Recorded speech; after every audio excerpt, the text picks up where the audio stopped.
माद्दे मनविया क्या है ये? अतीबा कहते हैं कि जब आदमी खाना खाता है, लुकमा कोई पेट में डालता है, रोटी हो, फ्रूट हो, चावल हो, तो पेट में जाने के बाद मैदे की भट्टी उस खाने को दोबारा पकाती है। आप कच्चा खाना नहीं खाते, पका हुआ खाते ना। पेट में जाने के बाद दोबारा मैदे की भट्टी उस खाने को फिर पकाती है और पकाने के बाद गंदी चीजें वो अलग फेंक देती है। फिर ये खाना जिगर में पहुंचकर जिगर की चक्की से फिर तैयार करती है। फिर उस खाने से 4 अज्जा तैयार होते हैं: सुफरा, बलगम, सौदा, आई बात समझ में, और खून।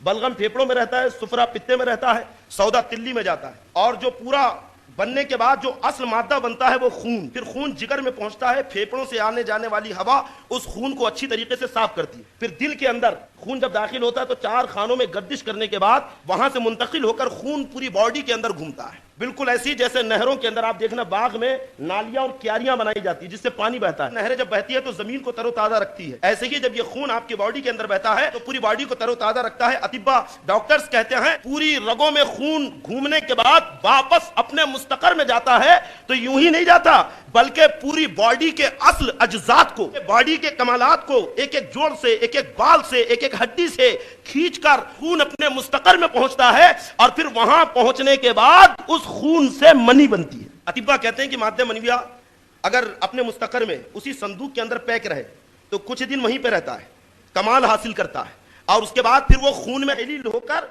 दोबारा बदन के अंदर गर्दिश करता है। और जब माद्दे मनविया खून में शामिल होकर दोबारा बदन के अंदर दौड़ता है तो फिर बदन के अंदर अल्लाह और मजबूती और ताकत, आंखों में सुर्खी, चेहरे के ऊपर चमक, दिल के अंदर हौसले, बदन के अंदर हिम्मत और जुर्रत पैदा करता है। लेकिन हमारे नौजवान उसे वहां ठहरने ही नहीं देते।